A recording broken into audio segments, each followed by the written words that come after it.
Good evening. My name is Kenneth Paul Tan, and it gives me great pleasure to welcome you to the launch of this paperback edition of my book, Governing Global City Singapore. It's not a brand new book. This book has actually been on the shelves for about a year, but in the form of a thoroughly exorbitant, totally unaffordable hardcover. So nobody's bought it, nobody's read it. So if you, like me, don't earn more than $500,000 every year, you'll appreciate that the paperback version is a lot cheaper. It's going for something like $50 today at a special rate. So I hope some of you will buy it, and if you do, I'll be more than happy to sign it at the end of this event when we're having supper. So what is this book about? Well, this is a book that tries to set the stage for thinking and talking about possible futures for Singapore in this post-Lee Kuan Yew age. It doesn't try to flesh out these futures. What it does is it looks at contemporary Singapore. It identifies some of the big pieces in contemporary Singapore and tries to figure out how these big pieces have contributed to the formation and to the maintenance of a political regime that I think most of you will consider to be durable, stable, perhaps even successful. And I do this in the hopes of also figuring out what of those pieces actually come to us as a legacy in ways that could help, but also in ways that could hinder Singapore's future prospects. So that's what the book tries to do. And these pieces I've organized in terms of three clusters, if you like. And these are the titles of the chapters, by the way. So the first area has to do with the strong state itself. The idea of a state that is high capacity, high performing, and which also has a very wide scope of influence. The second area has to do with the relationship between that strong state and society, or the organized parts of society that we call civil society. And the third area has to do with the national narrative, what we commonly call the Singapore story, right? And this is the story that we collectively tell ourselves in order to figure out who we are, in order to have something to say about where we came from, where we want to go, and how we can get there. Clearly, the Singapore story has also a political purpose, right? Because embedded in the story is also an account of what kind of government, which government we should have to take us to these desired destinations. So this is what the outline of the book looks like, and I want to try and take you through some of these chapters to give you a sense of what the book talks about. So let's begin with the strong state. And the three areas that we focus on here. The first really has to do with the political system itself. And all of us know that we've inherited a Westminster parliamentary system here in Singapore.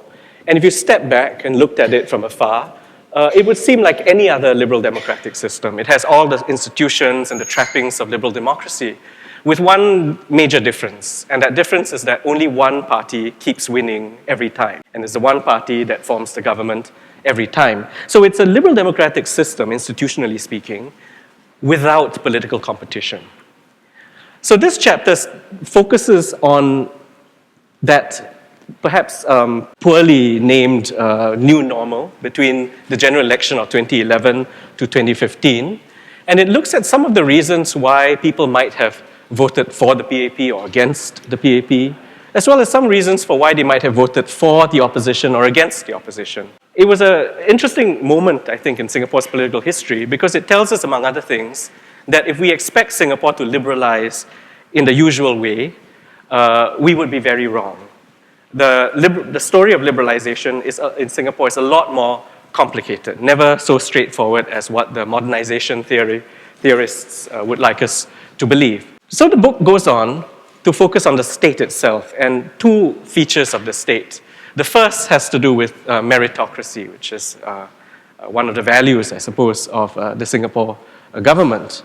And I have a positive opinion of meritocracy. when it is presented in this way. That is to say, as a system that is able to bring together the finest in capitalism and the finest things about socialism. What I mean by that is that meritocracy is great when it can pay equal attention to questions of reward, competition, incentives, those sort of elements.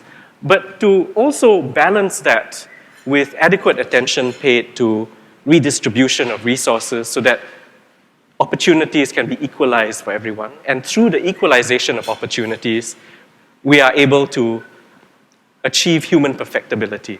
So I think meritocracy, when it tries to balance this, and it can only do this in a very fragile way, actually serves a very powerful purpose. And I would say that Singapore benefited greatly in the earlier decades from such a practice. But as with all good things, they don't last. And what is at the center of meritocracy, social mobility, I argue in the book, starts to harden up. We lose that fluidity that's necessary for meritocracy to thrive. And this, I argue, begins to happen in the 1990s when we become more global, when we become more individualized, when we become more competitive, when we become more performance indicator oriented, when we become more concerned about rewards, incentives, and the reduction of all things to the dollar, right, to monetary value. And I suggest in the book that this is when the elite starts to consider how it can remain in positions of power. It's the time when the elite starts to think about how it might cultivate other people who are like themselves for the elite, and then how to reward themselves in that position of preeminence.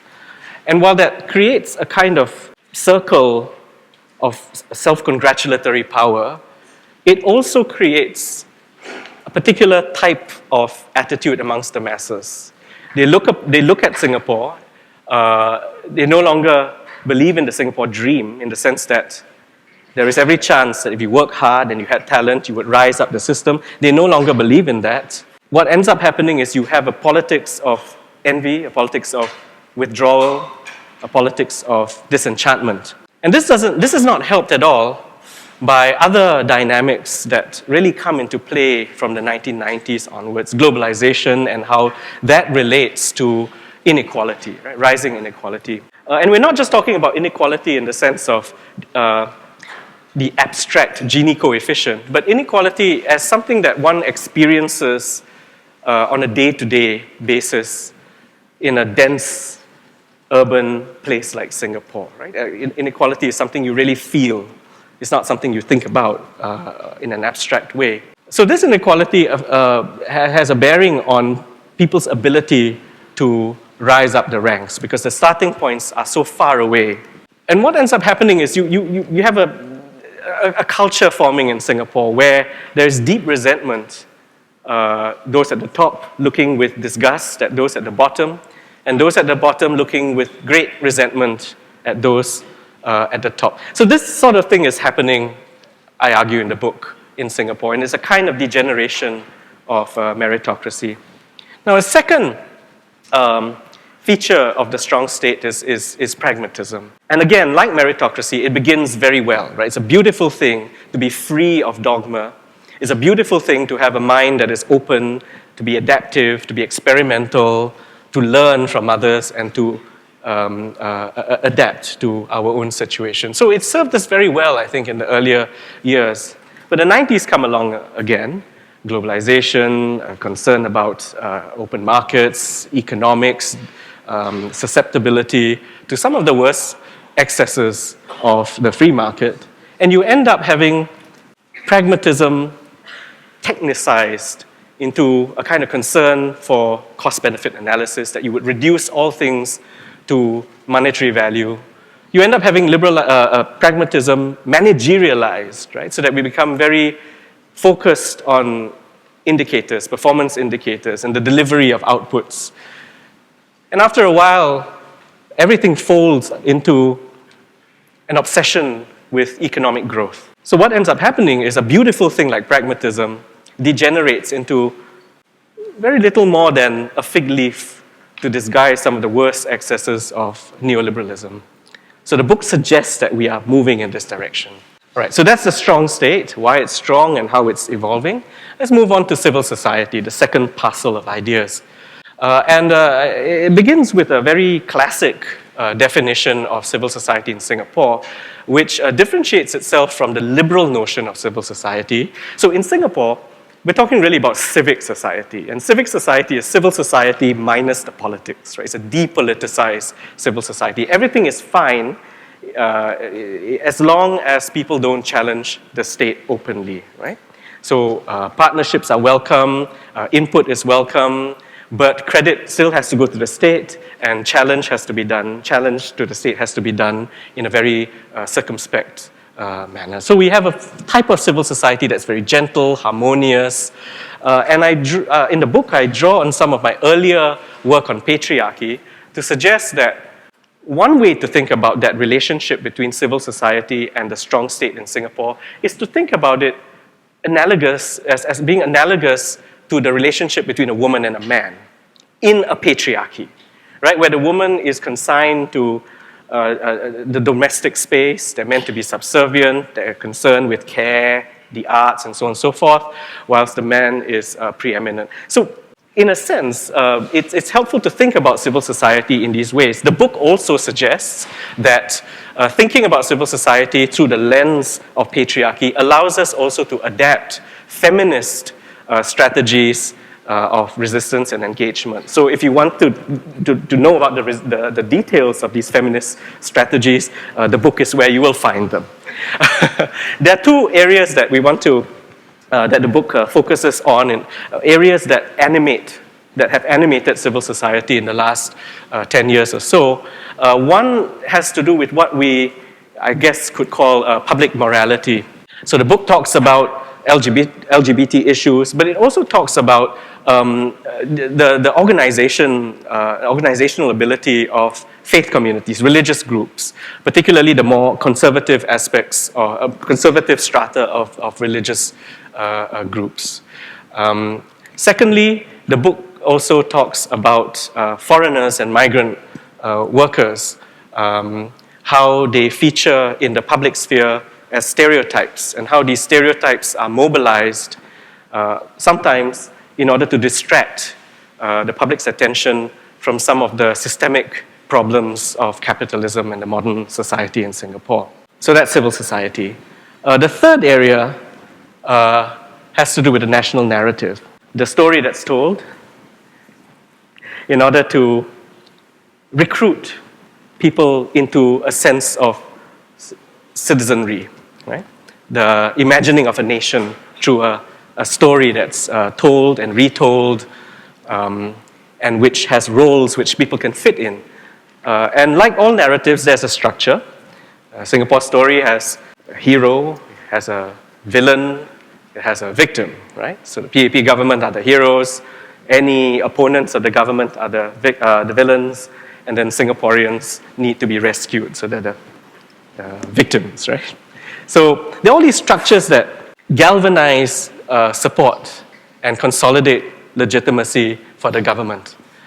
So the book looks at some of the forms in which the national narrative rolls out into the experience and the lives of people. And one is a congregational method, the primitive National Day rally approach, right?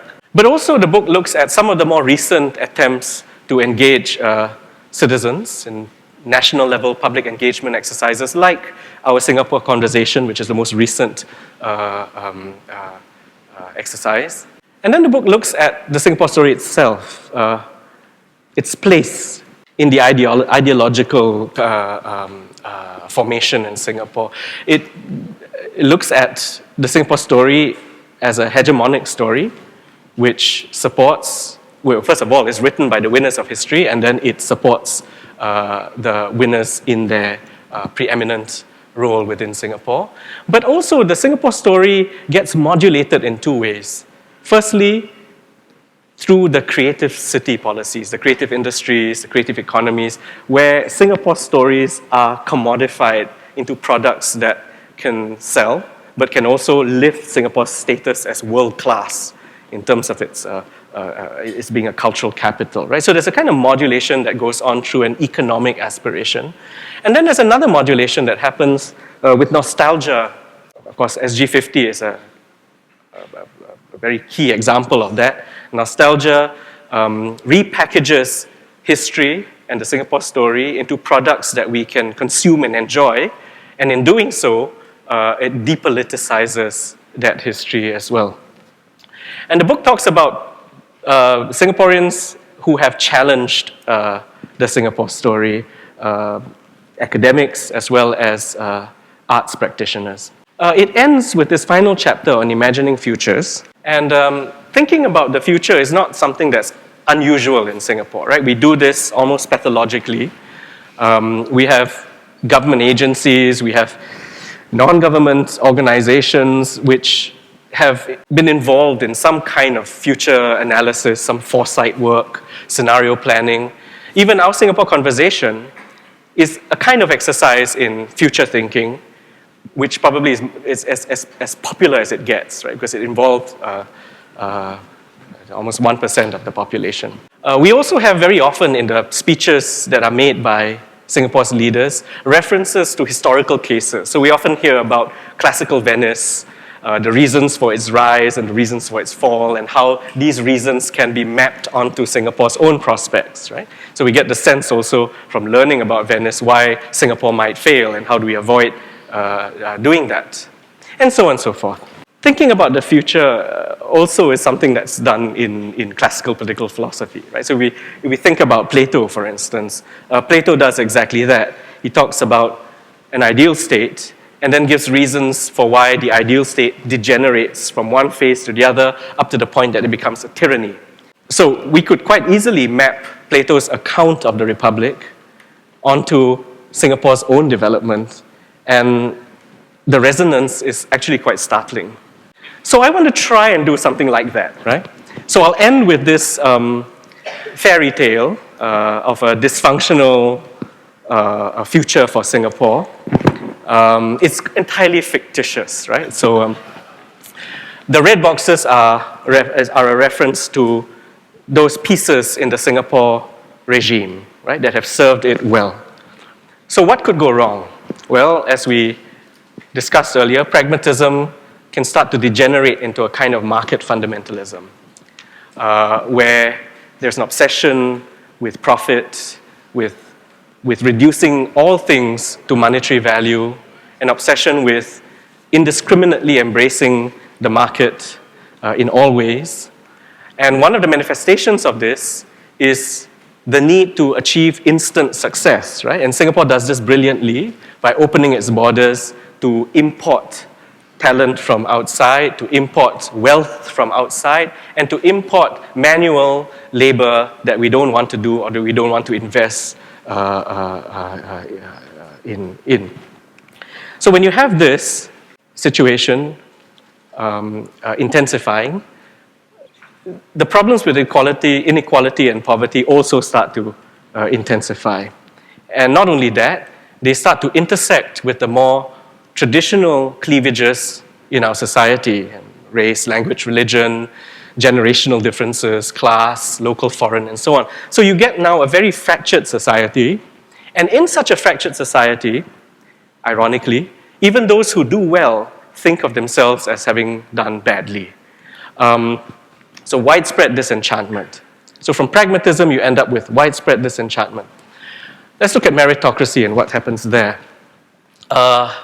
So as we said earlier, meritocracy can degrade into a form of elitism, where those at the top are focused on themselves and staying in power, whilst those who are out of that circle find it virtually impossible to move up that ladder, and they become disenchanted. So elitism also adds to the disenchantment in very real ways.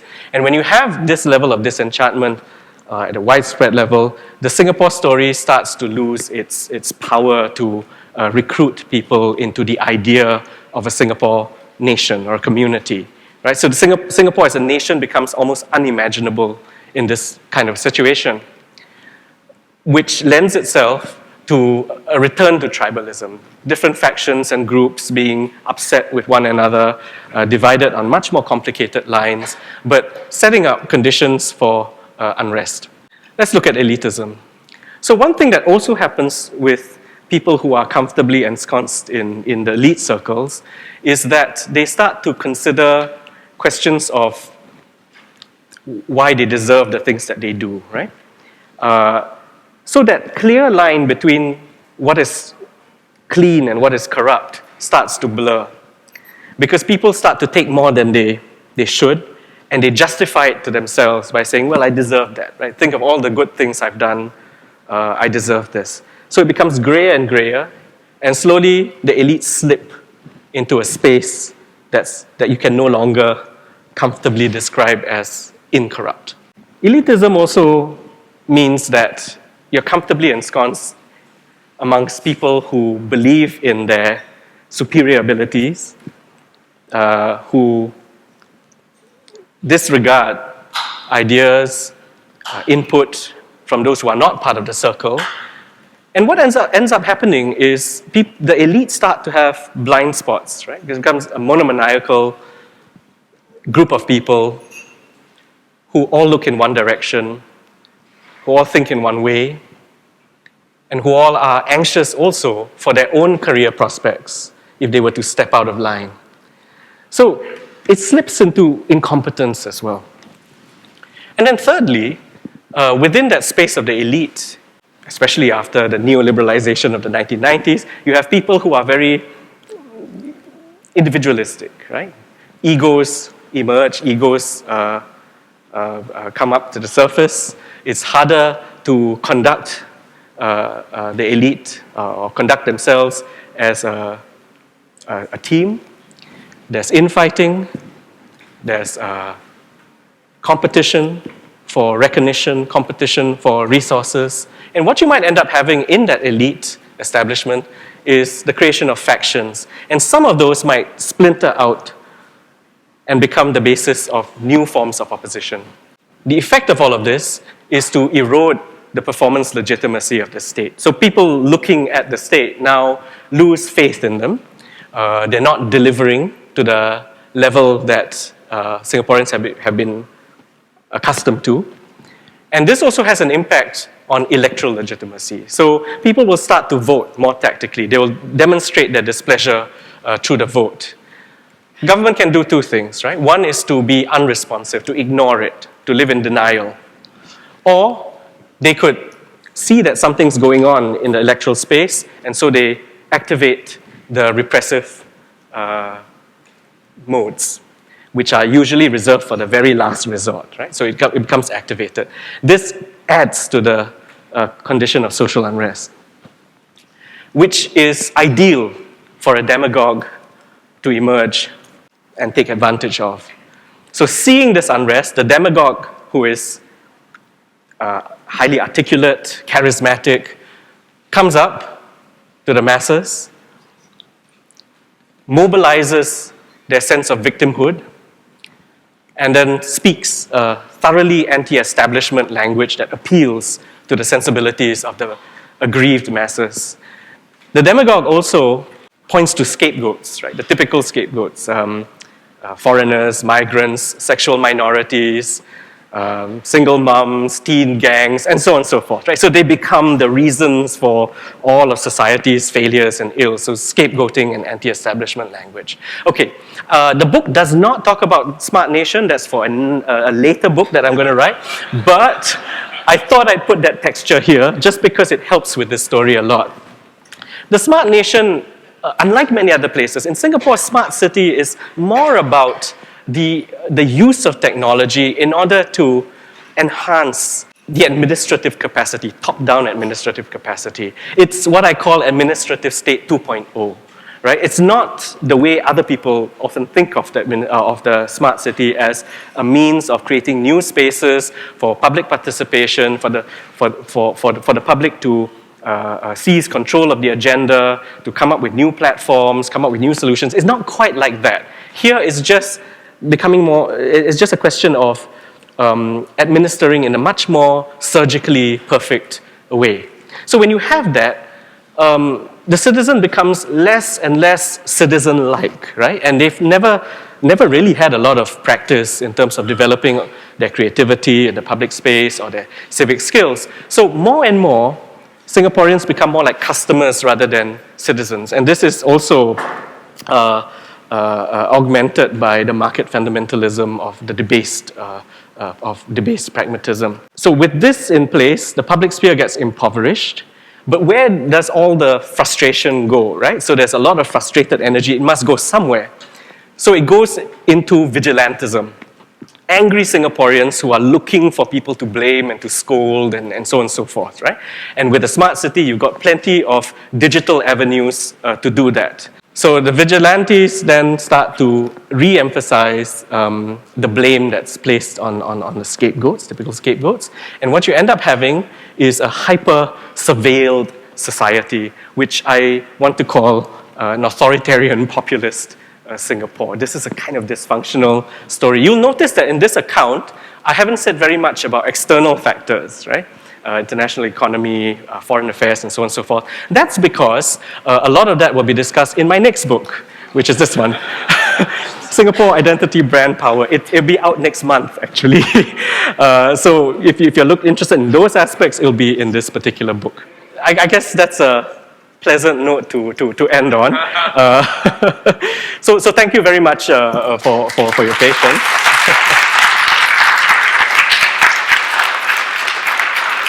Now the fun part, right? So we've got a wonderful panel, Donald Low and Alvin Pang. I think they're well known to everyone. Donald has been a colleague of mine at the Lee Kuan Yew School for many years, and Alvin was my classmate back in the day.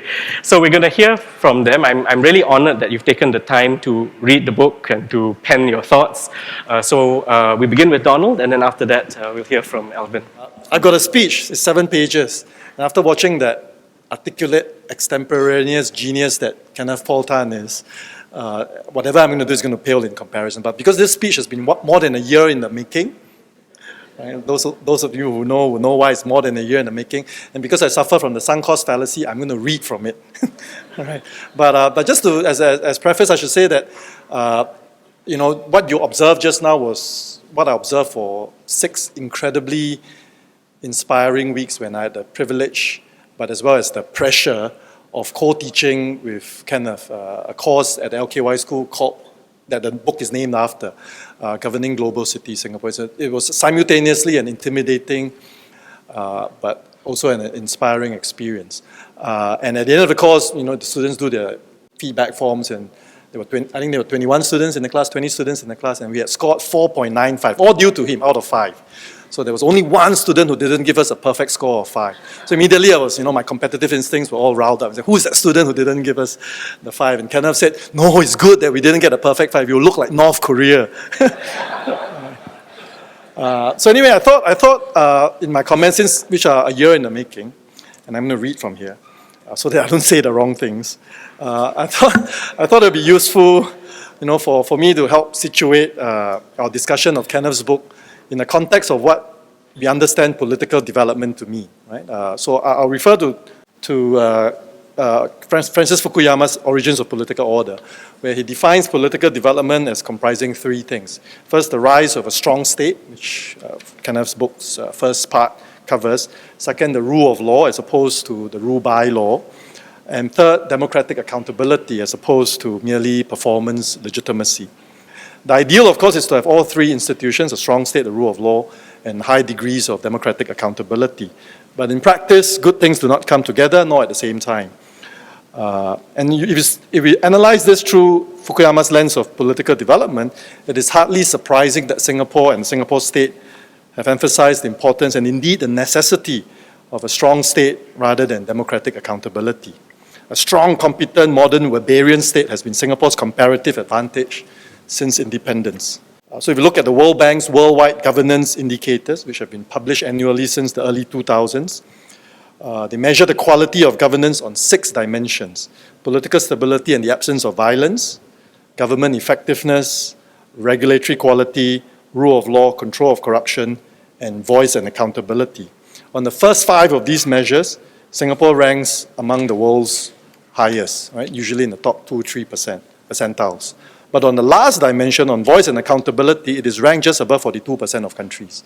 In other words, we are in the bottom half. In Governing Global Cities Singapore, Kenneth has produced an exceptional book, so go buy it, that interrogates governance in modern Singapore and examines the contradictions of its global city aspirations. Among many of the arguments in the book, Kenneth questions whether Singapore's valorization of our strong state qualities of meritocracy and pragmatism are as beneficial as its defenders argue. And I should also say at this point that the critiques of meritocracy and to a lesser extent pragmatism as they are practiced in Singapore have become commonplace. But Kenneth was first there, right? I mean, indeed, these critiques are one of the very few things that have become democratized in Singapore in recent years. Kenneth was a true academic pioneer in this regard. His 2008 paper, Meritocracy and Elitism in a Global City, and his 2012 paper, The Ideology of Pragmatism, Neoliberal Globalization and Political Authoritarianism in Singapore, were groundbreaking and radically insightful. They captured many of the underlying contradictions and dysfunctions. In many ways, they anticipated and presaged our subsequent discussions and debates on meritocracy and pragmatism. Given the centrality of a strong state in Singapore, it is perhaps not surprising that meritocracy and pragmatism feature so prominently in our national discourse. Meritocracy, for instance, is given pride of place among the various virtues of the Singapore state. Singaporeans may even be forgiven in thinking that meritocracy is a uniquely Singapore creation. But this emphasis on meritocracy is problematic when we consider the conceptual and practical objections that Kenneth raises in the book. The first, as Amartya Sen has observed, is that meritocracy is an essentially undefined concept. It does not prescribe what constitutes merit. It simply says rewards should go to those who have merit, however it is defined. In Singapore's context, we have tended to put technocratic ability and the ability to get things done and the ability to govern on a pedestal. A second problem with meritocracy, as it is practiced in Singapore, is that it tends to emphasize relative position rather than absolute performance. It emphasizes how well you do relative to others, not how well you do against an absolute standard. This emphasis on relative position, Kenneth argues, means that the meritocratic system almost always degenerates into elitism. Those who have done well in the meritocratic system feel that they deserve their exalted positions and the rewards that flow from them. Meanwhile, those who haven't done as well are assumed to be lazy or lacking in ability and therefore undeserving. Third, meritocracies tend to ignore the role of luck and contingency. Success in life, as I'm sure every one of us would realize, is as much the result of good luck as it is one's ability and talents. But most of us have a strong tendency to attribute success to our own effort and hard work, and we underplay the role of luck. We only blame luck or attribute things to luck when we don't do so well, right? It's luck, it's bad circumstances, and sometimes we even blame other people. One illustration of this bias, as pointed out by the cognitive psychologist Paul Gilovich, is that and you can do this right now, I wouldn't be offended if you took out your phones to Google this. If you did a Google image search of the word headwinds, right, you will find hundreds, possibly thousands of images vividly depicting people pushing against the winds, right, which represent obstacles that we face in our quest for success. But if you did a Google image search for the word tailwind, you will struggle to find any images depicting that concept. What this little exercise illustrates is that when we succeed, we tend to focus on the challenges and obstacles we had to overcome, but we have much greater difficulty reminding ourselves or even visualizing the many things that allowed or enabled us to succeed, the tailwinds.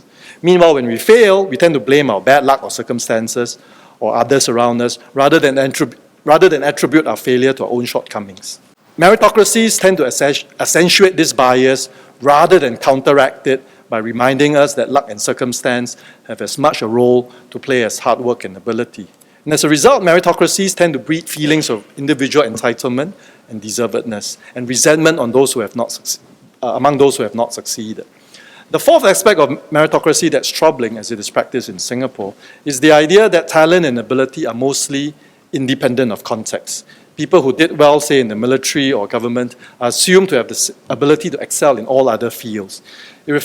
This belief reflects a certain naivety about ability and ignores the fact that talent and ability are highly context dependent. Despite these well-known conceptual and practical limitations of meritocracy, Singapore sees it not just as an effective way of sorting people, but also as a just and fair way of allocating resources and rewards in society. Whenever people ask why there isn't more women representation on boards, why so few of our government scholars are from non-elite schools, why we don't have more ethnic diversity in our elite schools, the answer invariably is because we are a meritocracy.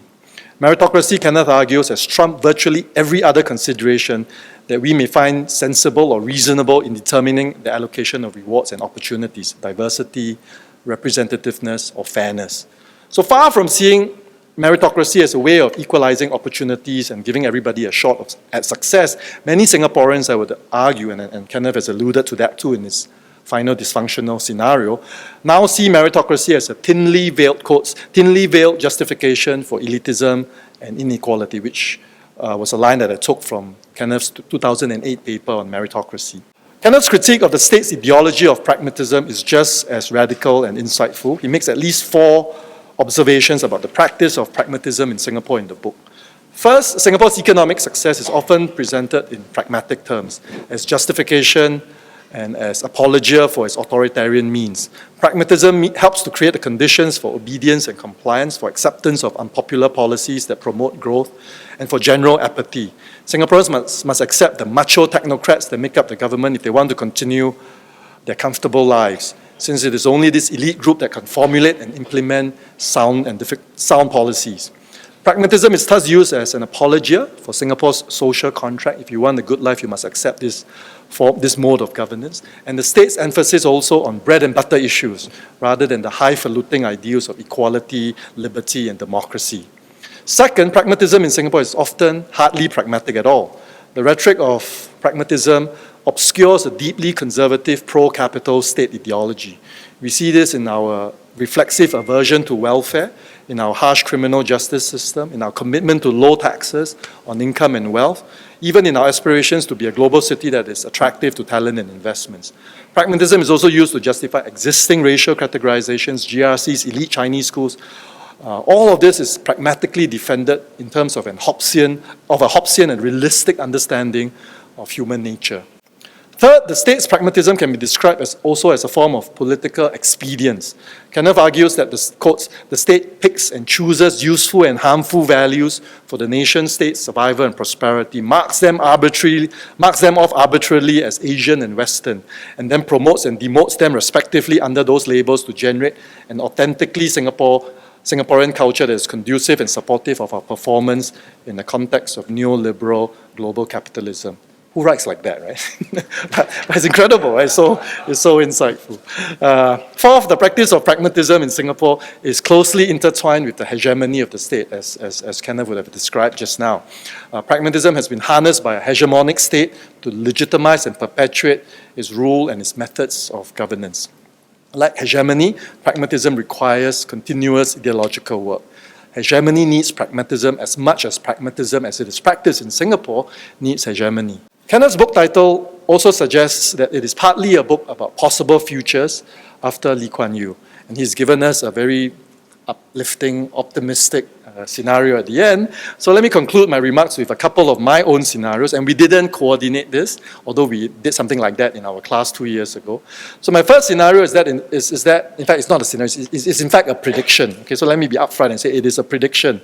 Is that in the short to medium term, we will see a PAP state that seeks to preserve its hegemony, not through superior performance, because that is increasingly elusive, but by relying more and more on nostalgia, on efforts to evoke an idealized and mythologized past dominated by a strong leader or a strong set of leaders, and by pandering to the generally socially conservative and nationalistic sentiments of the population.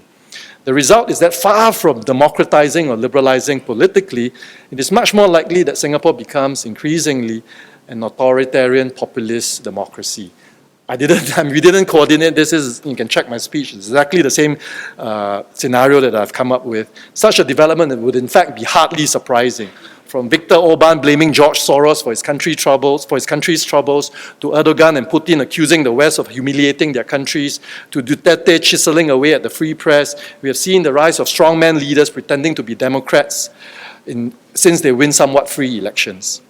In this scenario, Singapore becomes increasingly a more hostile and a less accommodating and friendly place for liberals and progressives, and also for civil society.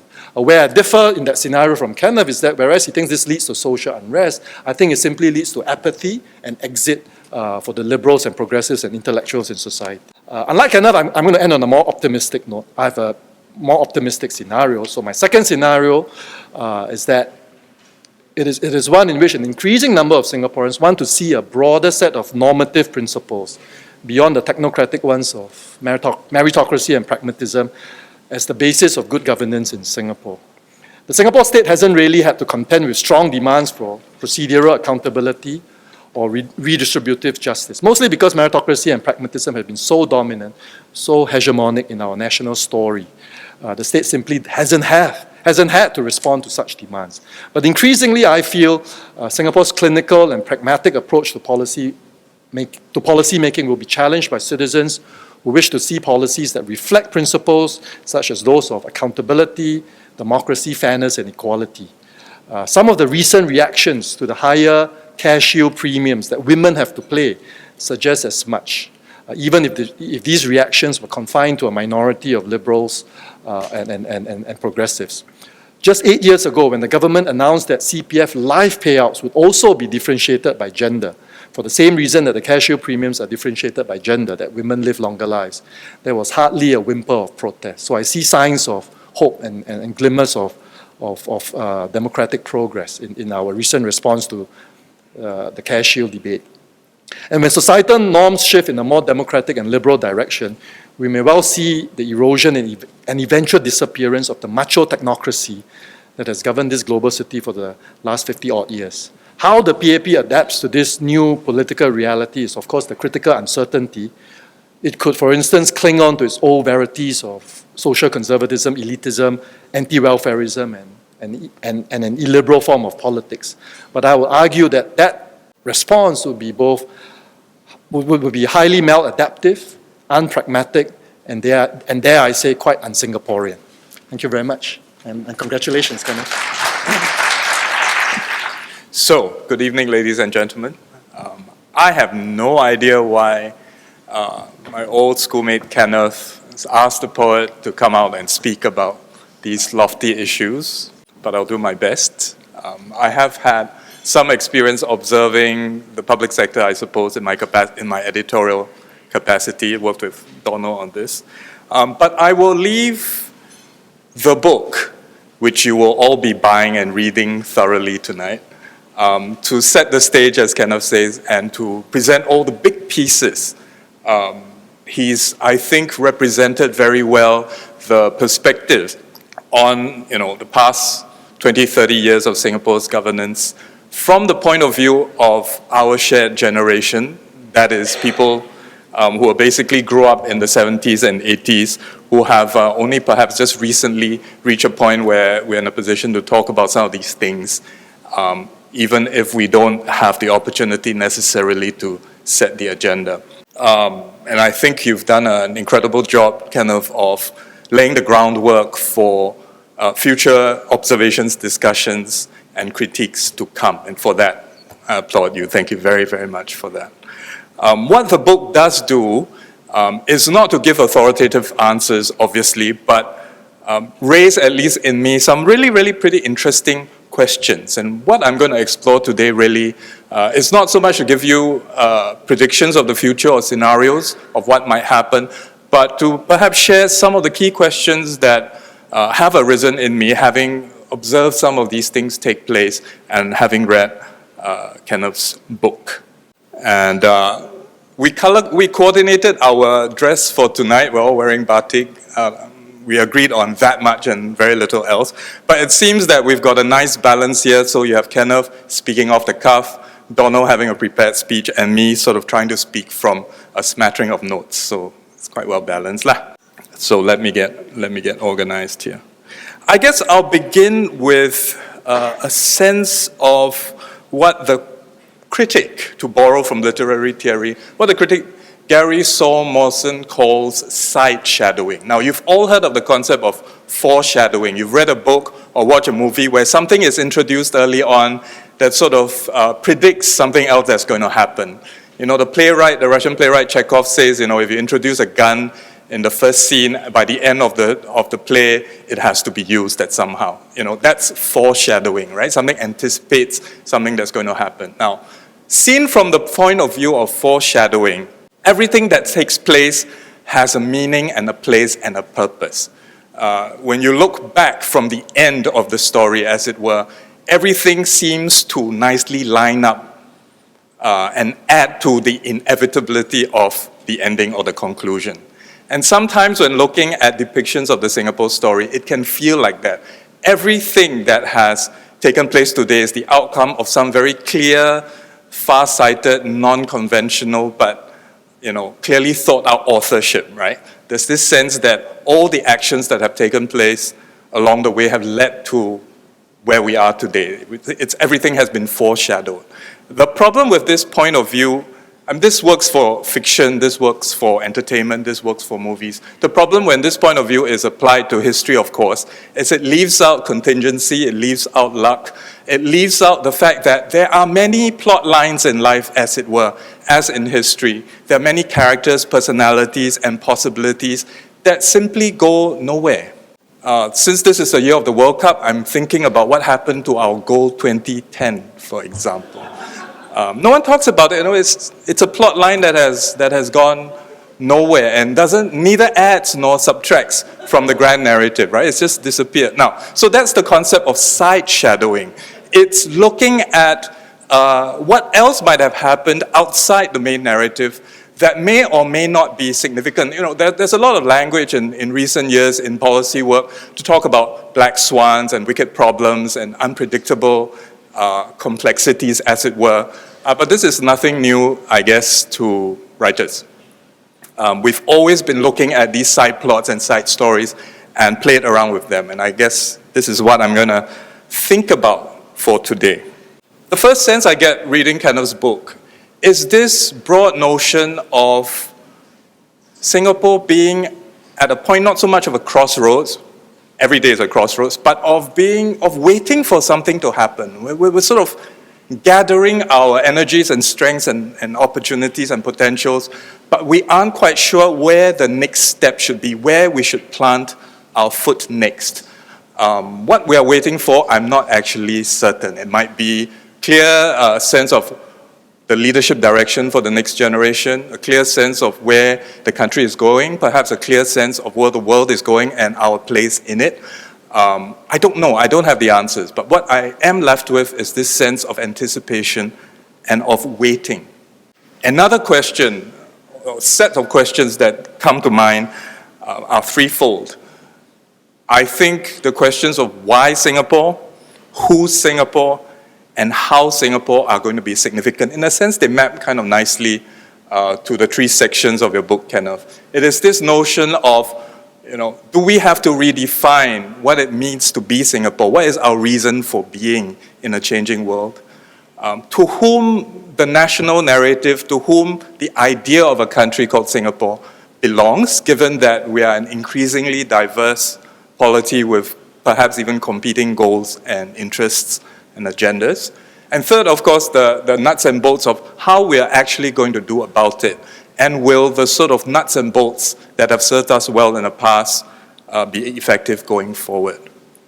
This raises further questions. For one thing, we know that the public sector is undergoing and has undergone for the past perhaps 2 decades or so its own internal transformation. You have PS21 in the 1990s, which I happen to have been involved in, God help me. And also, more recently, the idea of public sector transformation, smart nation, and so on. The notion of improving the apparatus, really, of the civil service and beyond to better serve the nation. All this is well and good, but it doesn't actually tell us the directions in which the country should go. And if you think about it, your tools need to be fit for purpose, right? And unless you have clarity about where it is you want to move a society, how then can we appropriately develop the right tools? If, for example, we're looking at a more open, more diverse, more engaged society where co-creation becomes much more of a norm than a corporate buzzword, as it were, then you really have to fundamentally change the way in which you develop relationships with the public. You have to change the prevailing sense of hierarchy that determines just about every aspect of public discourse here in Singapore, so on and so forth. Another question is, of course, the elephant in the room, which is the media. The changing media landscape, I think, sideswiped the establishment completely. What we are left with really is an uncertainty about how is it are we going to be able to build a sense of consensus?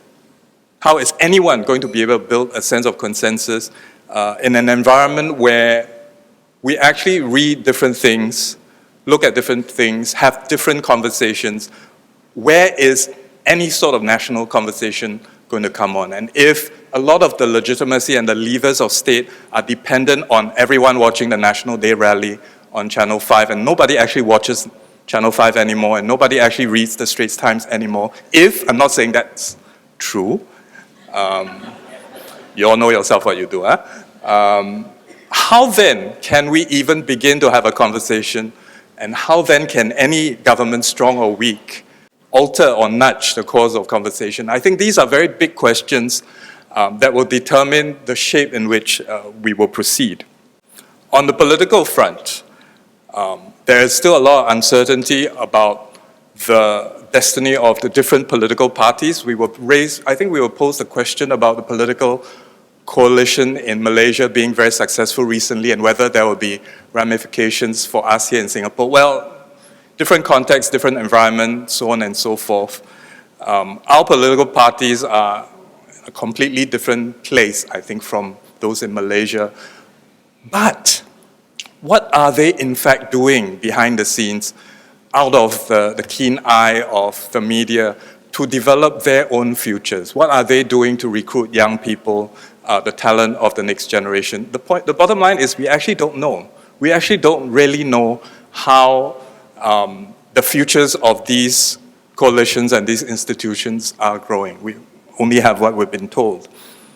What about the way in which the public approaches this whole notion of a strong state? Is there a growing sense of political fatalism? That is the flip side of pragmatism.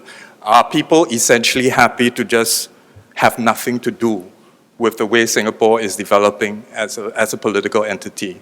Are those who prefer to quietly leave doing so, as many of us have friends who have done that? Do they prefer to basically quietly leave without rocking the boat?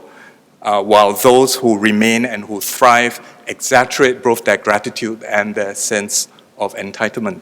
There's also the sense that while millennial generations might look to political change, it's worth remembering that political change isn't necessarily always for the better. So while they imagine regime change, as it were, going towards a sort of Obama-like future, we're actually as likely, if not more likely, to get the Trump, Orban, Erdogan, Duterte types of futures. Civil society is an interesting black box. We like to speak of it as a coherent, generalized whole. But even within civil society and civic society, there are tremendous contradictions and tensions. It is not a coherent narrative in and of itself. It is not a story of civil society, civic society versus the state. Within arts groups, within civic society, there is also tremendous competition in that space. For one, as an arts practitioner, for example, I get the sense that the complicity of the arts community in helping to sustain the hegemony of the state hasn't been looked at anywhere near enough.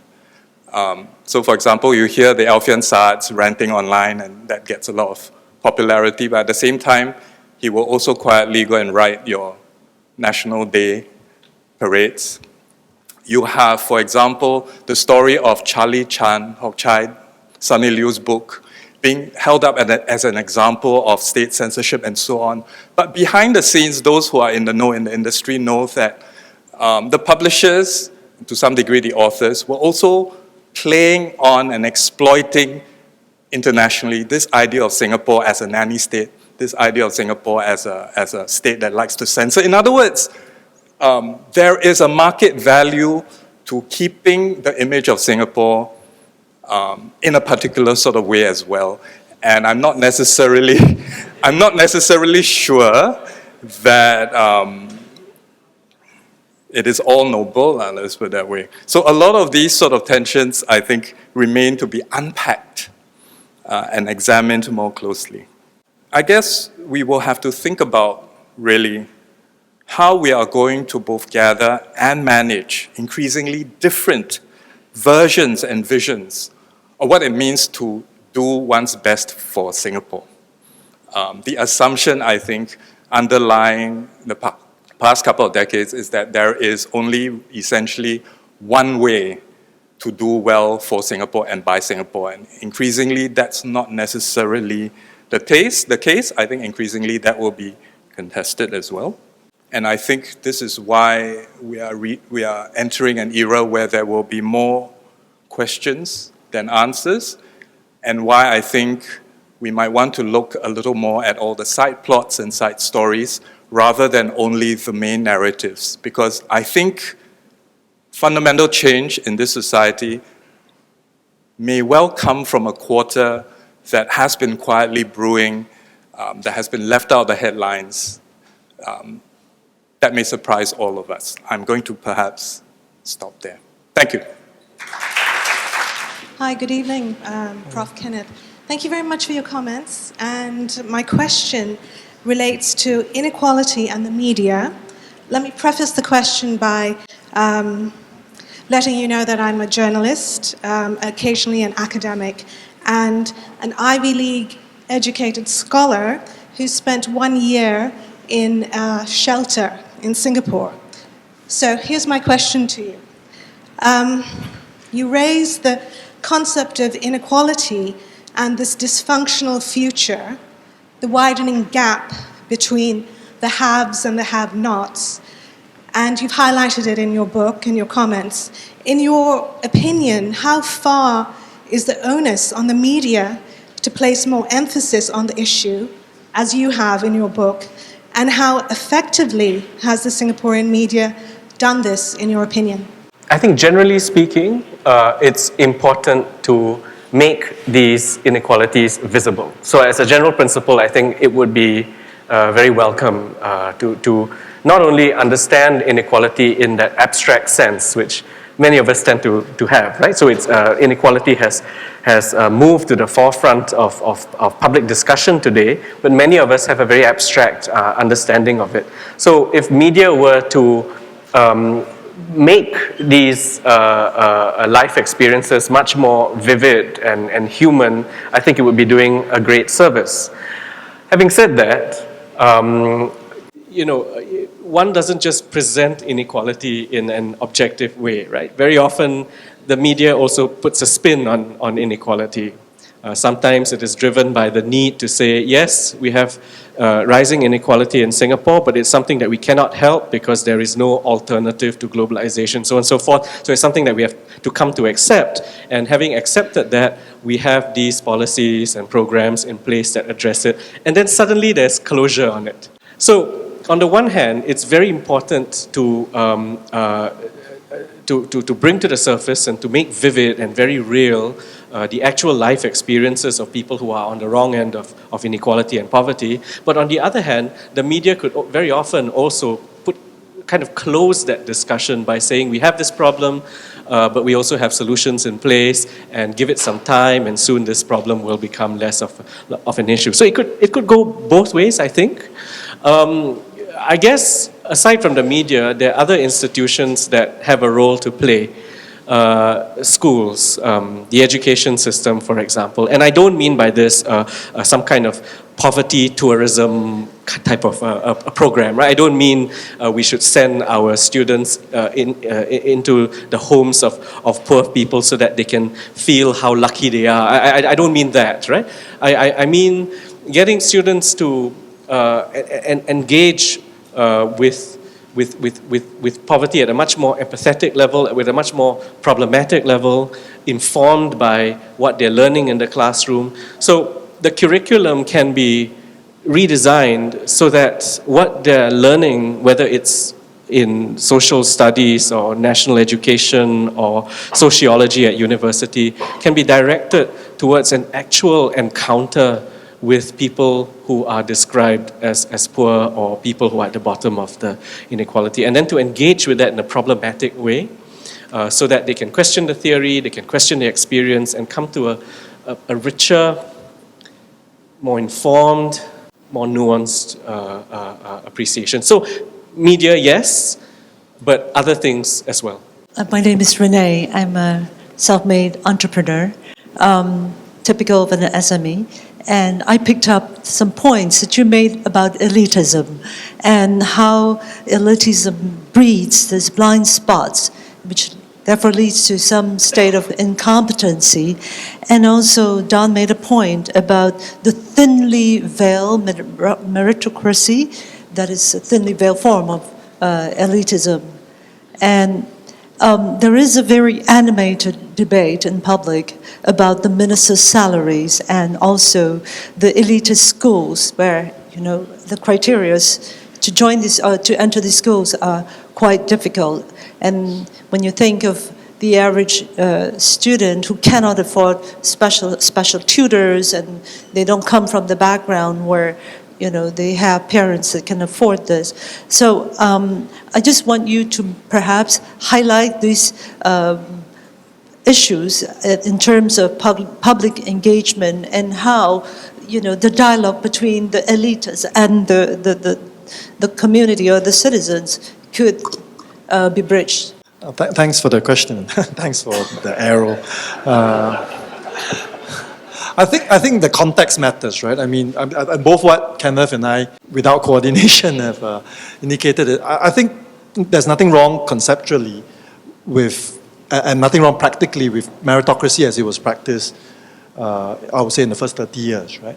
What was the context then? The context was then we were a new, independent, modernizing society that was trying to jettison old vestiges of wealth, income inequalities, very unequal opportunities. And so meritocracy in that context were as a corrective to feudal structures. That's very powerful, that's very inspiring. But increasingly, both Kenneth and I think that meritocracy as it's practiced in Singapore is a handmaiden to neoliberalism, right? It's a natural offshoot of neoliberal ideology. And it's also tied up with hegemonic notions of this is the way it should be, right? That whether it's public servants or ministers or whoever, we should pay them the same way. For instance, one expression of neoliberal form, a neoliberal expression of meritocracy, we should pay professionals in government, public servants, the same way we pay CEOs, right? And I think that's problematic. I mean, what's problematic to me is the fact that it is not questioned, that it is so assumed that this is the right way to, and there may be no better way, but at least let's have a debate about, are there better ways of compensating, rewarding, recognizing public service? I think it is the lack of that, it is the hegemony that disturbs me, right? The hegemony around our discourse of meritocracy that disturbs me, rather than, and not just the fact that meritocracy is practiced the way it is. It is the unquestioned, unchallenged nature of the practice of meritocracy in Singapore that I find very disconcerting. So I want to add to that by alluding to how strong governments in other countries, like I'm thinking Seoul, for example, to a certain degree, Japan, arguably even the UK as well, where Singapore isn't the only sort of society where strong governments were seen as something good and essential, nor are we the only society by any means. We didn't coin the word meritocracy. We weren't the only ones who believe in sort of paying for performance and yada yada and things like that. It's the way in which we have held on to the particular expression of that doctrine over the years. Even as if you look at many other societies, for that matter, other organizations, other factors have started to come into play. You talk to people very senior in the civil service in the UK, you talk to people and so on. Their idea of what it means to have merit has evolved. They're starting to look at, for example, bringing in more diverse voices, not so much as the sort of token affirmative action sort of thing, but because there is an epistemic advantage and epistemic privilege in hearing from people whose lives are based on a fundamentally different view of the world or experience and background, things like that. That has intrinsic value that is good for all of society to have that perspective. So there has been an evolution in other societies, and it's not that other people have gotten it right per se, but there is a sense of growth and development and change and discussion about what merit means, without abandoning the notion that you still want to look for merit, right? You still want to be meritocratic. And I think what's interesting about Singapore is we kind of don't want to have that conversation. We shut it down, and that's puzzling. Yeah, I agree. I mean, there are some places where we seem to have broadened our notion of what is meritorious, right? For instance, PSC seems to be at pains these days to say we're not just looking for the straight A students and so on and so forth. So there are efforts here and there to expand that idea of what counts as merit. I think for me, it's the sense in which that whole decision about what is meritorious, the way that it has become, the way that has collapsed into earnings, right? What are you worth, right? I mean, that's really the problem, because it's the measure of the man, right? It's how much the person earns. And that excludes a whole lot of things. Really great people who make the decision to do a job that doesn't pay because they feel that their abilities are best served, in making the life of the people around them better, for example, and they get very little pay for those kinds of things. These are the people that get excluded by this calculus. And more insidious is that when we start to put a monetary value onto these spaces, they get transformed, often irreversibly. So public service becomes a different thing once you start to measure, once you start to assess it in terms of pay and salaries and the dollar figure. It's what Michael Sandel says, right? There are certain things money cannot buy, and the moment you start to put a price tag on it, that thing changes entirely, is devalued, and in fact can produce perverse outcomes as well. And that's my concern about the ministerial salary debate. Sorry, but I have to press the issue a little bit further. Firstly, it's not that we are mediocre Singaporeans. We are very, very mediocre Singaporeans if you don't earn more than $500,000. But and this actually provoked a response even from the Straits Times that Alvin says we don't read anymore. But the Straits Times remarked that this is an instance of casual snobbery. Chua Mi-hung made that remark. But my question to you is it beyond casual snobbery? Is it symptomatic of a deeper disease? There's smacks of very negative elitism. It is completely unmeritocratic when you reserve certain positions for people who are presumably not very, very, whatever the word is. Your responses, please. Thanks, Nizam. Nizam, by the way, we were army buddies. Yeah, I agree. To me, I don't think it is casual in that sense. I'd like to think that it was, just a poor choice of words or, kind of a response that was not very artfully given. I would like to think that, but I suspect that it isn't the case because, first of all, we've heard other members of the establishment utter very similar things as well. And I would go further to say that it may not only be symptomatic of the elite, it may be more widespread than we think. It's all of us who resort lazily to simple indicators of value, worth, and success, right? I think all of us in our jobs, we resort to looking at people's deliverables, looking at the output that they produce at the annual reviews. We reduce people to KPIs, and we falsely try to compare people along these measures, these metrics, right? So I want to almost say, I call it a macho meritocracy. I want to almost say it's a macho metrictocracy, right? It's the metrics that come to dominate the way we view one another and the way we measure the worth And that's, there's something tragic in that, because we reduce also our sense of what talent means and the people that we can call upon, right, to serve Singapore well. So it's kind of self-defeating in that sense. Lee Kuan Yew was the one that pushed for the pay rise in 1994. If Lee Kuan Yew hadn't pushed for it, would anybody else have been able to drive it through? And would this system that we live in, this system that we are the beneficiaries of with this very meritocratic and very capable government, would they have salaries that are as high as this if LKY then hadn't been the one to moot it? Second question is, without any irony, since obviously the definition of meritocracy as it was first coined was actually a critical term.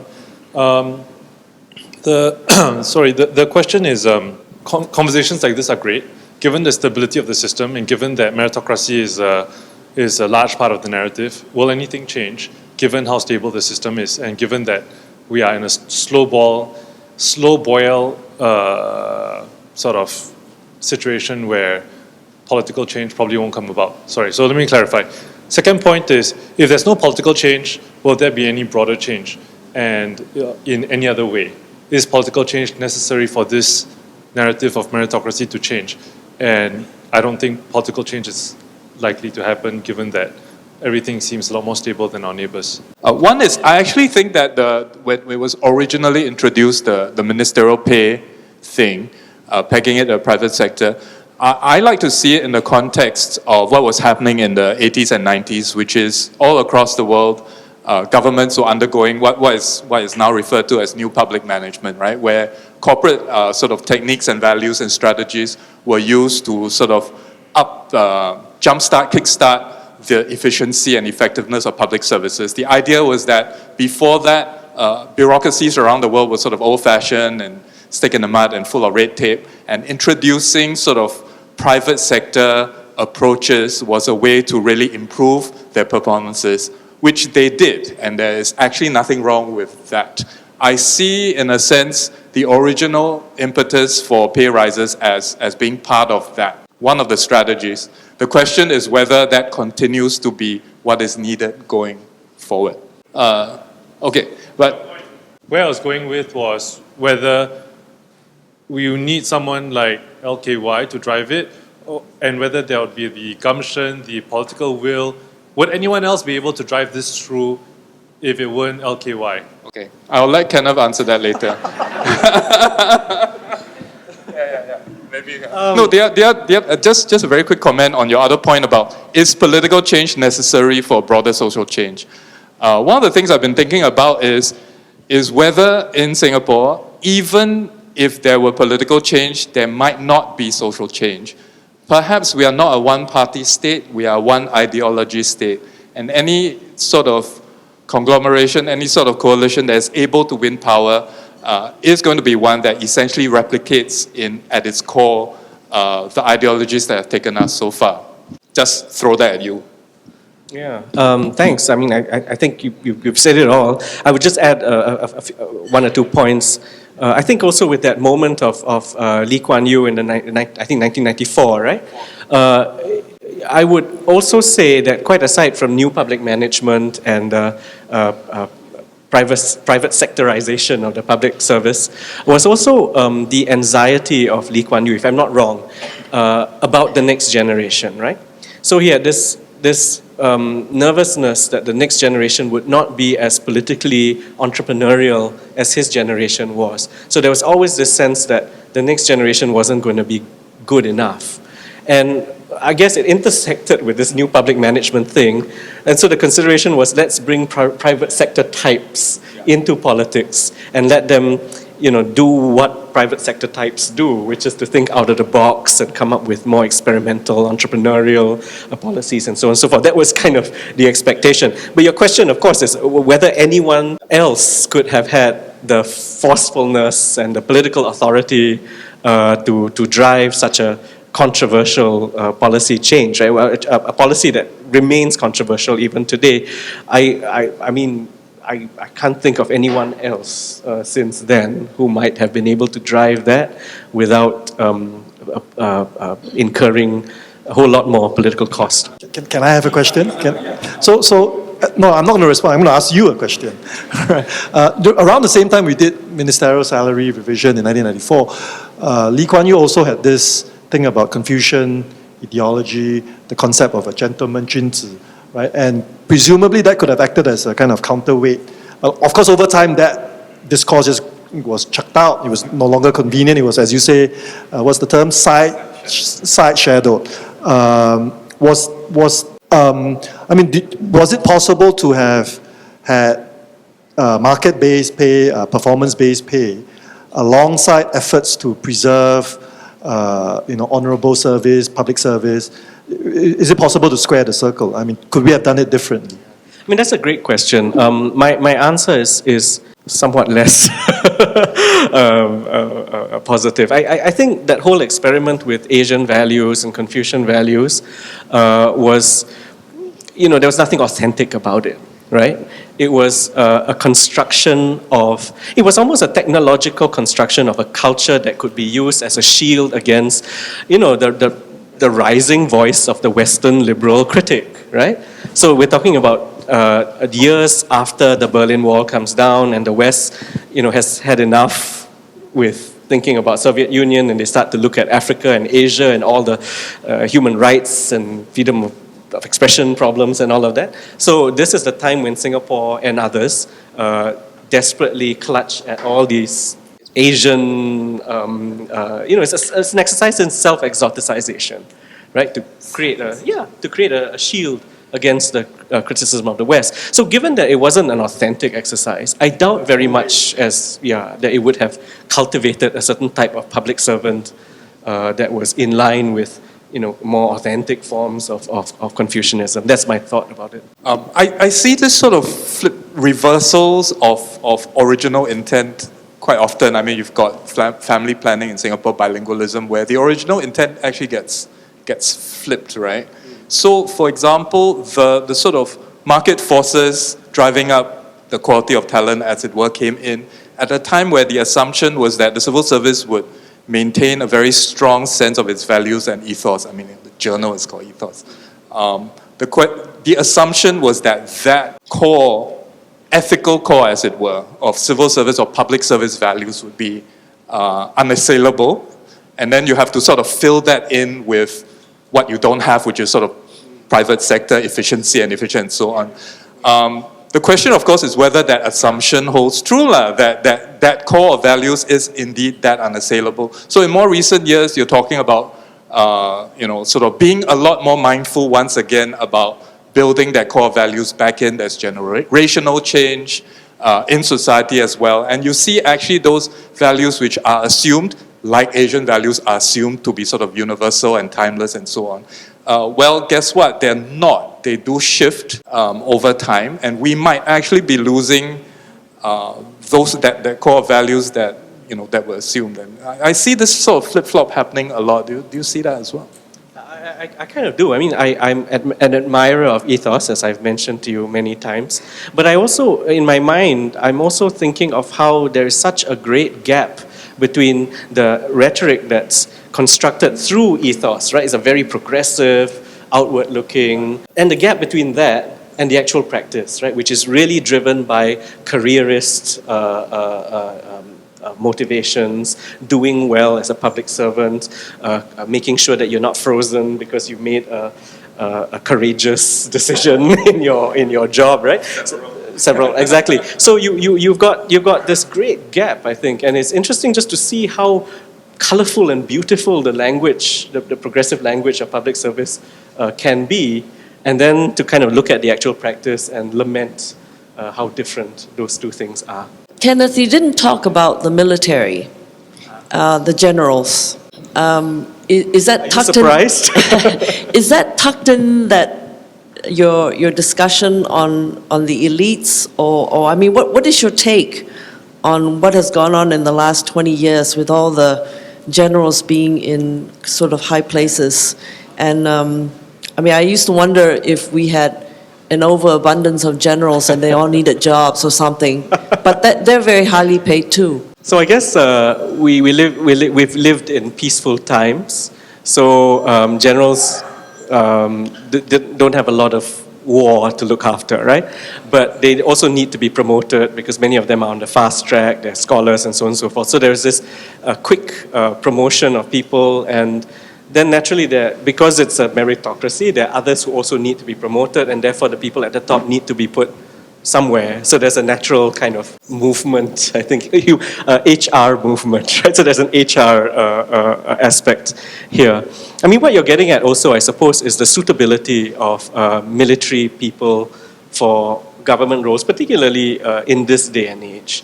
So I don't want to say that military people are like this, therefore they are suitable or unsuitable, because it could well be that although a military person is more used to issuing commands and having their commands obeyed just out of form, or that may be the case, nevertheless, there could also be people who rise up the ranks but have a certain amount of empathy, charisma, who have the ability to persuade, and so on and so forth. So I don't want to just say that all generals are of a certain kind and they're unsuited to more democratic forms of government. I don't really want to say that.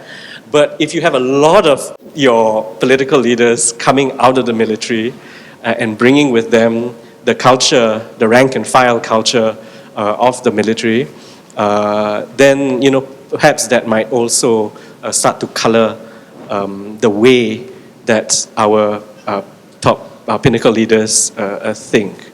Right? So if we're looking for reasons why there could be groupthink, if we're looking for reasons why leaders are flummoxed when they say something, when what they say in public is kind of taken the wrong way by people and misunderstood by people, if we're looking for reasons as to why there is this genuine puzzlement, right?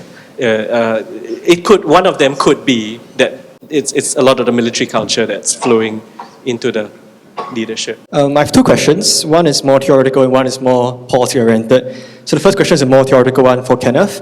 You had some predictions about Singapore. You linked inequality to kind of fragmentation and kind of like factionalism in Singapore. Is this kind of like novel theory that you came up with, can I attribute that to you?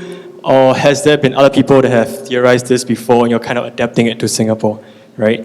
My second question is more policy-oriented and it's for the panel as a whole.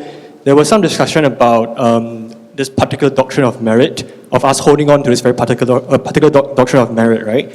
And so if you talk about kind of diversifying what merit can mean, right? One thing that's happened is that we have introduced DSA, for instance, for schools. Like we have different kinds of admission policies now for schools, right? But then what happens is that the parents of the more privileged, the more privileged families then can game the system by simply sending their kids to more enrichment classes and then continue to gain admission through the DSA routes, essentially. So one thing that I think Oxford has done in the UK is that they have reserved slots for admission for students from less privileged backgrounds, right? On the idea that if you could make it this far from a less privileged starting point, then you actually maybe have more merit than someone who is of the same test scores as you are, that had come from a kind of higher up starting point.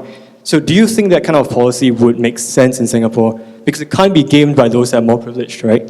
I'm Susan. I just reflecting some of the views that I have been reading over the social media as well as the papers. Okay, the first one is regarding the, in our cabinet and so on, without having to mention who, there are people without portfolio and so on. So with our ministerial pay so high, so without portfolio, what are they responsible for the pay, for the salaries? And the other thing is also, there are also many who sat on many boards of directors. God is very fair. They give us all 24 hours. So how they manage to be in the so many boards? And how, will they do a good job? That's the first two questions. The other one is that, the government is thoughtful enough to raise the retirement age. But then the problem, if people don't retire, the company cannot employ more people. And there are many people, the younger ones that without job. So, and also those who are working, they have to work so hard. And we are now talking about work-life balance, work-life integration. Wouldn't it be better to be those who are working, they don't have to work so hard by reducing the working hours? At least they can have a decent life. And those without job at least can come in to get some job and have some salary. So that's about manpower policy. So in this case here, I'm talking about the requirement age to increase. I don't know whether is that a good option. So that's a designation that's given to someone who's actually kind of secretly looking after the labor unions, and so they're not secretly. I mean, what I mean is it looks awkward for a minister to be looking after the unions and so on. Exactly, it's the portfolio, as Alvin says, it's the portfolio that cannot be named. So it's not that there isn't a portfolio, there is a portfolio, but it's kind of awkward to have that expressed explicitly as a cabinet position. Usually it's because there's, yeah, that's right. Anyway, so I'll go to the question about inequality, right, and its pedigree. No, obviously lots of people have written about inequality and have directed some of this theoretical analysis towards justifications for welfare systems of various kinds. So that work has been done. There's a lot of work done on globalization and how that has an impact on inequality and what kind of inequality. There's a lot of work that's done on whether we should be thinking about income inequality or wealth inequality and why this difference matters and so on and so forth. I guess my view that's novel is that conventional modernization theory tells us that as new societies develop economically and experience economic growth and the rise of the middle class, that those things become the engines of democratization. The novelty that I bring to this analysis is that it doesn't happen that way in Singapore, right? The rise of the middle class doesn't translate to a rise of democratic pressures, but what could amount to increasing pressures for democratic change comes from the inequalities that attend economic growth of a certain kind, of the neoliberal kind. So that hasn't been theorized in that way. And Singapore, I think, offers a good example of where that could be the case. But you could question that also by saying, who are the ones who are most badly hit by inequality? And you might say, well, it's migrant workers, it's the elderly, and so on and so forth. People whose voices may not be as loud as those who might benefit from inequality or who might be agnostic about inequality. So that's a thesis that I'm kind of advancing, but I haven't pushed it far enough to be able to say that it's not growth but inequality that will drive democratic change in Singapore. So one of the interesting implications for me of Kenneth's work in this area, you mentioned the idea of Oxford offering a sort of, for want of a better term, affirmative action for people from diverse backgrounds. The question, and this has been theorized by some people, the point is not to sort of allow these sort of second runners in. The question is, will they change the system or will the system change them? Will the inclusion of these more diverse voices represent a qualitative change in the way the establishment regards diversity in the demographic makeup? Or will they essentially learn, as many of our senior leaders have learned, that the system as it is works because it gave them space? In other words, does it actually lead to more of the same? Oh, I went to Oxford, I've made it. Will these people from different socio-economic backgrounds who go into Oxford change Oxford, or will Oxford change them? I think the latter might be more likely. Sometimes worse still, right? When they get into Oxford, they kick the ladder that they climb to get up to Oxford. So. Taking away just on modernization theory, I mean, it's just fascinating how Southeast Asia represents almost the complete opposite of modernization theory. I mean, look at the original 5 ASEAN countries, right? You would say Singapore, being the most prosperous, would have democratized first. Probably we should have democratized in the 80s, right? Followed around the same time as South Korea and Taiwan did, and then followed by Malaysia and Thailand, and lastly by Philippines and Indonesia. But almost the complete opposite has happened, right?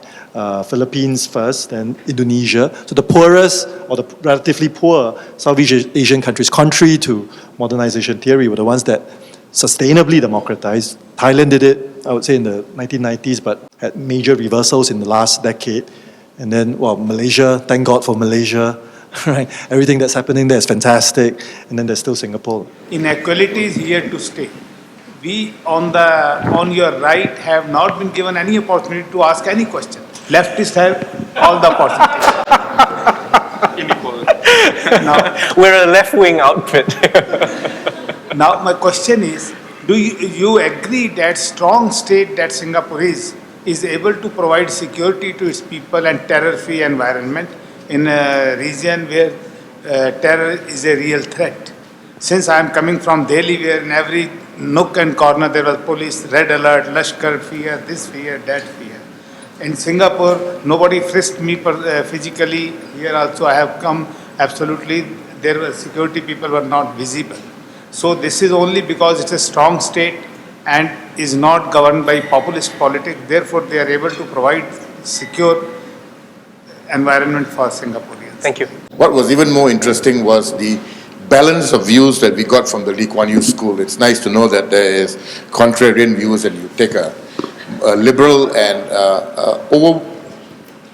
all-encompassing fair view of what's happened. In my mind, I have no doubts that we would not be where we are today if not for Lee Kuan Yew. And it came to the fore when the tributes were paid to him that the man devoted his entire life to the country. But there were certain failings, which we know. But by and large, I think the good outweighed the bad. But the issues that you bring up in terms of pragmatism and meritocracy, the questions that are being asked are all the people who head up offices purely there on meritocratic right, one, and pragmatism, when you reduce it to KPIs and the people evaluating it do not have a broader measure, then you're reduced to very fundamental things. I mean, I take the example of Malaysia. It's so bloody screwed up, and yet they manage 4 to 5% growth. If it was run properly, it would be double digit. But yet the average man on the street is a happy man. Here, we've got a very high per capita income, among the highest in the world, but we're not the happiest people either. And I think we need certain value systems to be inculcated in our education and in the way we are brought up and so on. And I have no issues really with the ministerial salaries or they're not having portfolios. I'm sure they're well accounted for. But the issue I have is whether they've lost touch with the ground. And on that issue, I mean, when you and your wife are earning that well, instead of knowing what's happening at the ground level and how they've been deprived, you're memorizing the virtues of a red wine to sound good at a 2-star Michelin star restaurant. And you know that you got the wrong inputs in some cases, and that's been happening. And I take the case of why there aren't, I don't see them, the Goh Keng Swees, the Philip Yeos, the JYM Piles, the Nyam Tong Daos, the Sim Kee Boons. These were men who put their heads on the chopping block and were very driven, and they did earnestly what they thought was best for the country. Today we have safe people who are process-driven, and we don't have that kind of people that are going to give us the leadership to make a difference in the world. Today you're a developed country, you must have that kind of leadership. And why are we depending on generals to provide that leadership? The three in contention are lovely people, but I don't think they're going to make that paradigm shift that's going to move Singapore forward. And in the process, I think you are alienating a lot of the intelligentsia in the country because they think otherwise. My name is Vian Cortez and I work for the Spain Tourism Board. Let me just make a comment to the gentleman who said that we're very, very mediocre. I actually do not agree to that. I was born in the Philippines. I lived in Hanoi, Vietnam for 5 years, and I became citizen in 2008. I'm a single mom. I do not actually see Singaporeans that were very, very mediocre. In fact, what I want to also point out that surprises me a lot is that when people hear Singaporeans who are born in Singapore actually make comments like quite negative comments or not being so positive in the future, because what I believe that people here do not see is that it's not actually easy to build this such infrastructure and nation from scratch. And many people here, in fact, easily forget all about the details. Now, I also do not agree, the gentleman who asked if there's another man who could have done it, I do not actually see that there's any man who could do that aside from LKY. Now I would like to direct the question now. This book is about legacies and futures after Lee Kuan Yew. How do you see Singapore leading ASEAN in the next 2 to 3 or 5 years? At the present time, I'm taking ASEAN studies, and I'd like to hear your comments on that. My question is related to my previous questioners. It's regarding meritocracy. I myself also firmly believe in the meritocracy, but in meritocracy, there is a high possibility that the winners will always win in every opportunity. And the losers may not have any second chance to win. Yeah. That means if it continues, it means the lack of social mobility, and then finally the lack of the social vitality of society. So is there any special measures or the policies of Singapore to redress or compensate some negative aspect of meritocracy as of now? Something like the affirmative action many people are saying. So here's my question. We call for a more robust civil society, but that call can be quite fractious, especially when narratives are simplistically adopted by many people who don't bother to read the context or the thinking behind these alternative narratives that we put forth, right? So what seems to follow, quite logically, is the need for a strong state that's strong enough to be an arbiter of these different viewpoints so that they don't get out of control. So how much of these discussions that we're having right now, in your point of view, an exercise in rhetoric instead of things that can be translated to actual policy? I'll just take the Korean ambassador's question. I think South Korea represents probably a textbook example of how, right, with economic success, you had a rising middle class that created pressures for democratic change, and then eventually South Korea democratized very quickly. A short period of turbulence and chaos, but very quickly it stabilized, and now you're a thriving democracy. And that thriving democracy paved the way for an expansion of the welfare state, right? Pensions, universal health care. I think that's the kind of trajectory that I look forward to in Singapore in my lifetime. Right? I think to a large extent, the calls for redistributive justice are somewhat, as the gentleman suggests, vacuous, because I don't think those demands or those calls would go anywhere unless we work towards genuine democratization. So we first need democratization of the polity before we can consider and execute a genuine, meaningful expansion of the welfare state in a way that doesn't come, not in the sort of tokenistic way that we've been dishing out welfare, but in a substantive, programmatic way that we saw in South Korea, that we saw in Taiwan, that we saw in almost all the Western European countries after the Second World War. Democracy is at the heart of this. And so democratization and stable democracies are at the heart of sustainable welfare states. I wonder if there's a way to assess merit from the point of view of the degree to which a talented person is able to look after the losers in society. So, that's how we measure the win, the degree of effect that person has in lifting everyone else up. And whether that will actually, if we measure that, do we end up with the same people, which is entirely possible, or we end up with a very different set of candidates, as it were. I've not heard that sort of talked about.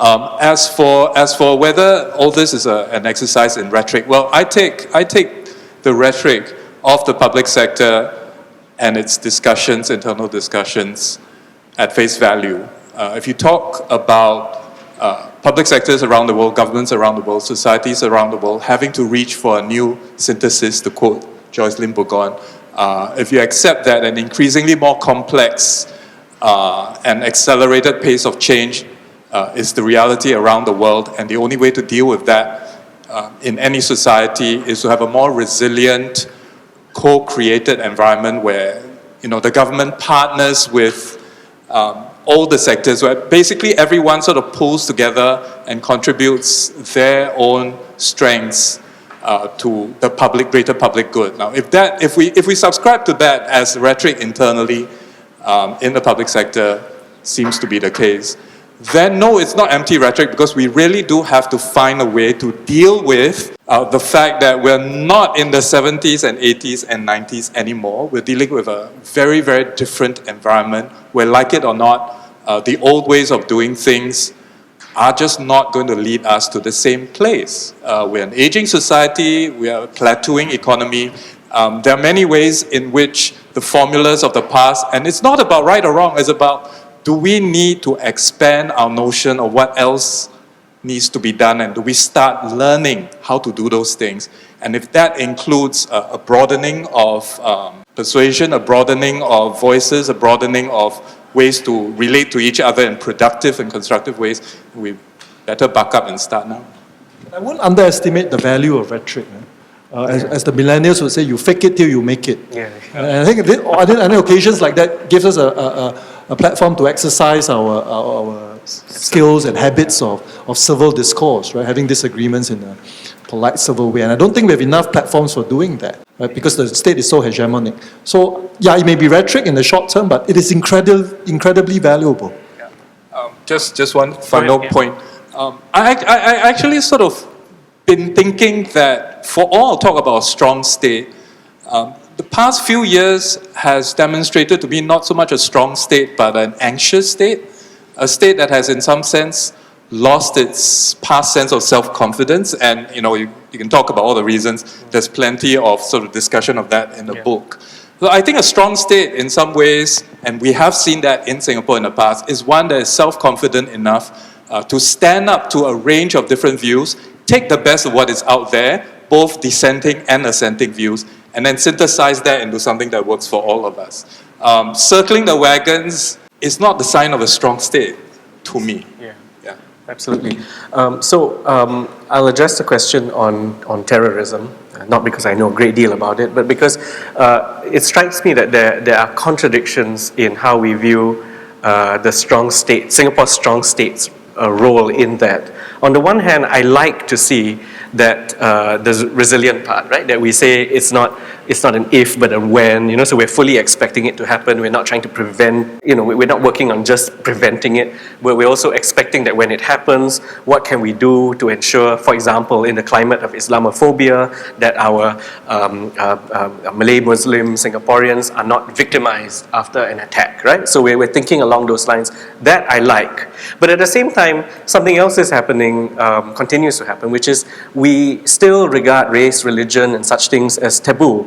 And we refuse to make data and information available, which could, just kind of get us to be more intelligent and less ignorant about differences that matter, right, in multiracialism, rather than gloss over it in a celebratory way.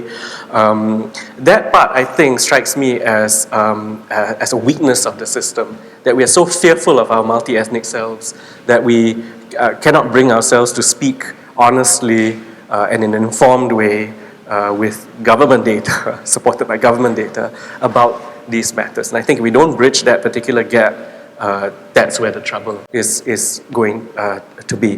The other questions, I'm sorry we can't address them all because we've come to the end of the time. We were actually scheduled to finish at 9. It's now 9:30. I hope that means that this has been a very fruitful discussion. I want to thank my two panelists, Alvin Pang and Donald Loh. Thank you so much for doing this.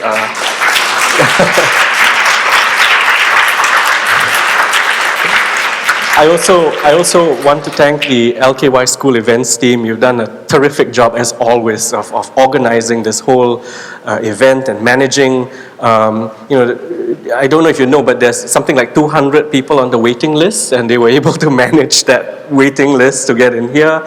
They've done a brilliant job of setting this up. I also want to thank NLB, National Library Board, and LKY School for sponsoring this event, and thanks to all of you for making the effort to come and celebrate this book with me. Thank you very much.